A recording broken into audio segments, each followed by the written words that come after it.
బేసిక్గా మనం ఎలర్జీ గురించి మాట్లాడుకుంటేనమ్మా 3 రకాల ఎలర్జీస్ ఉన్నాయి. ఫస్ట్ థింగ్ ఏంటంటే రెస్పిరేటరీ ట్రాక్, అంటే శ్వాసకోశ సంబంధించిన ఏదైతే ఎలర్జీస్ ఉన్నాయో వాటిని మన ఎలర్జీ కేటగిరీ కింద తీసుకోవచ్చు ఒకటి.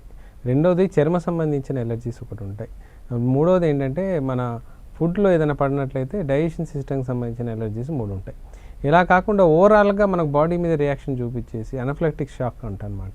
ఏదైనా మెడిసిన్ రియాక్షన్ కానీ ఏదైనా పడినప్పుడు సడన్ డెత్ కూడా అయ్యే అవకాశాలు ఎలర్జీ అనఫ్లెక్టిక్ షాక్ ద్వారా ఎక్కువగా ఉంటాయి.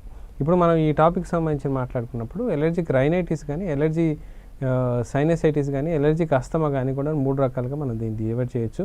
కానీ ముఖ్యంగా ఎలర్జీ రైనైటిస్ గురించి మనం చెప్పుకోవాల్సి ఉంటుంది. ఎలర్జీ రైనైటిస్ అంటే ఎప్పుడైతే మనకు పడని వస్తువు ఏదైతే ఉంటుందో అది తుమ్మురు, అంటే పుప్పటి రేణులు కావచ్చు, డస్ట్ కావచ్చు, లేకపోతే బూజుకు సంబంధించింది కావచ్చు, దుమ్ము కావచ్చు, ఏదైనా ఫుడ్ విషయంలో ఏదైనా తిన్నప్పుడు కానీ ఇమ్మీడియట్గా తుమ్ములు మొదలవటం, ఒకేసారి ఒక 5 నుంచి 10 రావటం, కొంతమందిలో 20 సార్లు రావటం, మళ్ళీ ముక్కు కారటం, ఎర్రగా అయిపోవటం కళ్ళు, మళ్ళీ ముక్కు కూడా దిబ్బడిలాగా అనిపించడం, ఇది ఒక 2-3 డేస్ ఉండి మళ్ళీ పోతుంటుంది.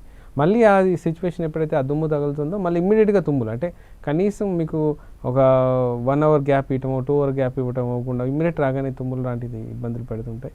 దీనివల్ల రెగ్యులర్గా వర్క్ చేసే ఏరియాలో కానీ లేకపోతే ఇంకేదైనా ఇంపార్టెంట్ దాంట్లో ఉన్నప్పుడు తుమ్ములు ఒకటే ఇబ్బంది పెడుతుంటాయి. కొంతమందికి ఎర్లీ మార్నింగ్ లెగ్గానే బెడ్ నుంచి దిగ్గానే తుమ్ములు మొదలవుతుంటాయి. ఇవన్నీ కేసెస్ని కూడా మనం ఎలర్జిక్ రైనైటిస్ కింద కన్సిడర్ చేయవచ్చు.